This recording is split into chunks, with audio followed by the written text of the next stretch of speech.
In this section, we're asking, this is still on page 86 at the bottom. Explain, this is the essay question coming from Cambridge from a 2007 test. Bottom 86. Okay, so explain what determines the size of a country's labor force. That's part A. Well,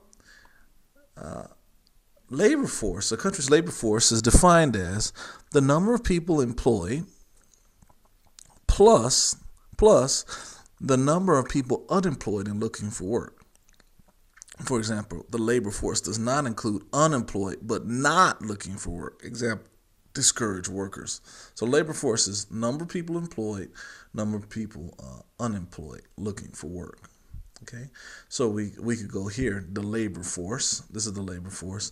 And these are the ways to improve, to influence, to increase quality, and the different names for it. Okay, so here are some of the ways to increase quality. Encourage immigration. More people come to the country, they're more likely to work. Not necessarily will find work, but it's more likely that they will work. Raising the retirement age, so making sure that people work from, I'm 33, make sure that I work not just till 68, but until 75. Those additional 7 years raising the retirement age will add more work because I will count towards the unemployment. And encouraging an increase in the female labor market participation rate. So other ways to improve the labor force is to increase the quality of education and improve training, because as the employed are more trained and more likely to stay at that job and to remain employed and to produce more.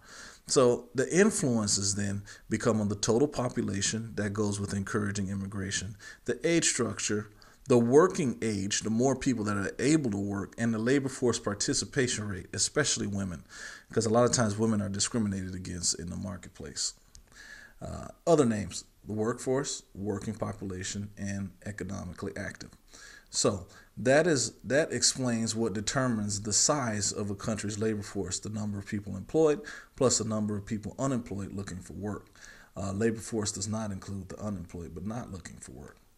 Okay, so quick example. This is from Cambridge as well. So there are 90 million people in this economy, imaginary economy. 36 are employed, and 9 million are unemployed. So the question is, what is the unemployment rate? Now, normally, one mistake that can be made is just take the number of the unemployed and divide it by the total population.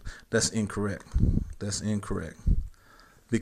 the labor force does not include unemployed but not looking for work. So this 9 divided by 90 is incorrect.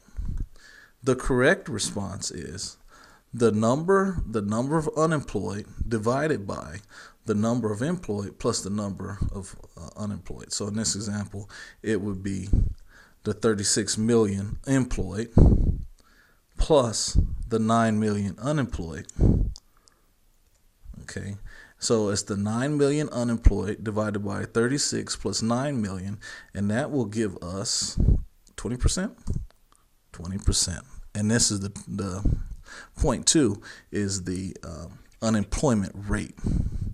So the unemployment rate is the number of unemployed divided by the unemployed plus the 36 million employed. And that's how that is calculated. 2A, explain what factors determine consumer expenditure. Well, the biggest one is income. If I have more money, I can spend more. That's simple. The other one is expenditure is consumer confidence. If people feel optimistic about future economic prospects and anticipate a rise in income, they may spend more now. In contrast, if consumers anticipate a recession, they may decide to spend less and save more to protect themselves against hard times. Another thing is rates of interest. This is important from the central bank. If the interest goes up at the bank, and now the interest rate is 2%, meaning if I save $100, and I put it in the bank at a 2% interest, at the end of the year, I get my $100 back plus 2% of 100, which is $2, and then I end up with $102. That's what I mean, interest rate. Now, if the banks increase their interest rate, let's for fun say 100%, then people will have more incentive to save money in the banks than to spend dollars. So again, this is all linked to the CPI and GDP deflator, where the central bank says, hey, there's a lot of inflation right now, so we need people to save money. So let's raise the interest rates. Then consumers will say, hey, okay, the interest rate is higher. I'm more likely to save money for a future time. If the inflation rate is too low, deflation, then what the banks will do will drop the rate of interest at the bank so that people will be more likely to spend money instead of putting it in the bank.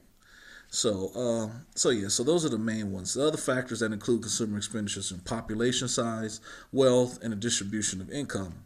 The more wealth people have, the more likely they are to spend, as consumer expenditure tends to increase if income becomes more evenly distributed. So raising the income on the poor will enable them to spend more, whilst reducing the income of the rich will probably not cause them to cut back significantly on their spending. So those are the factors that determine consumer expenditure. Well, in the case of spending money, discuss how an increase in consumer expenditure may affect output and the price level.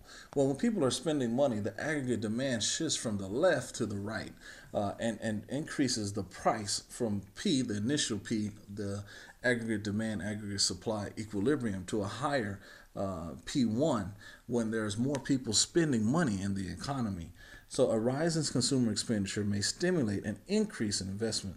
This will further increase ADD. It also increases aggregate supply. In this case, output will rise. The effect of the price level will again depend on the initial level of economic activity, but also on the relative size of the increase in aggregate demand and aggregate supply. So consumer expenditure may affect output by shifting aggregate demand towards the right. And this is more typically called demand pull, could contribute to demand pull inflation. Okay. Now, number 3, explain with examples why labor productivity might vary between countries. Well, in a developing country, the capital might not be the same as in a country that is more established. Without limited technology, it would be difficult to have the same type of production.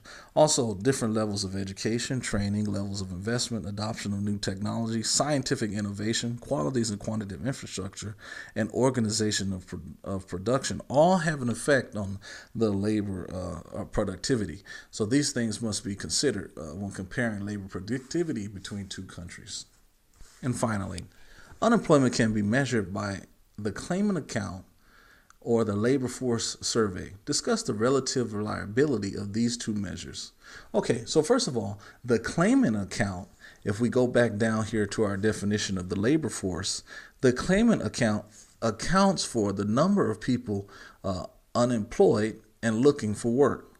Unemployment benefits are benefits that an individual gets if he or she is working for a period of time and is laid off or fired from the job. Using employment insurance, they collect what is called employment benefits, a check that is a percentage of their full paycheck until they could find a new job. So if you're working and you're making $4,000 a month, you may receive, if you get fired or laid off from your job, you may receive $2,500 per month of unemployment benefit until you can get another job. To receive the unemployment benefit, you must be actively looking for work and unemployed and have paid in with the uninsured insurance while you were working. So the Claimant Account is simply when people sign up for unemployment, they click the box for unemployment, and the Claimant Account just counts the number of people who are receiving this unemployment benefit check. The labor force survey, going back to the labor force definition, just asks people who are working what type of jobs they have. Are they working full-time, part-time? Are they self-employed? It's a questionnaire for people who are working. So the Claimant Account is for people who are getting unemployment benefits, and we can look here. The Claimant Account is those in receipt of unemployment benefits. This is a measure of unemployment. And the labor force survey is those saying they're actively seeking work. So those are the two different ones. So the advantages of the labor force survey are they're more useful for international comparison because they give you more information. The Claimant Account just says, are you receiving unemployment benefits? yes or no. And particularly, it's through the IRS, a government agency that calculates it and just adds them up, and is more inclusive than a claimant account. Again, it asks more information. The disadvantages: it takes time to collect the information because you're asking a variety of questions to a number of people, and it's expensive to interview people to ask, and may be subject to sampling errors, meaning that you may go ask 100 people and only 85 of them answer the survey. So it has these sampling errors, and people may not be accurate, and these different things. The claimant account also has advantages and disadvantages. It is quick to calculate. Basically, when you sign up for unemployment, you get a check, and then you're on the claimant account. It's cheap to calculate. It's just a tally. And disadvantages: is not always very accurate and not useful for international purposes. You just have information on whether they're employed, unemployed, or whether they get unemployment benefits. Okay, so the problems with the claimant account accuracy: examples of unemployed not included. So it doesn't count all types of unemployment, including discouraged workers, people who partners of the unemployed, and those on government training schemes. So maybe you're just out training. So it doesn't get to the details. Example of those receiving unemployment benefits who are not truly unemployed: people who are working in an informal economy. When they say informal, they mean illegal. And those not actively seeking work. So those are the two types of surveys that measure unemployment.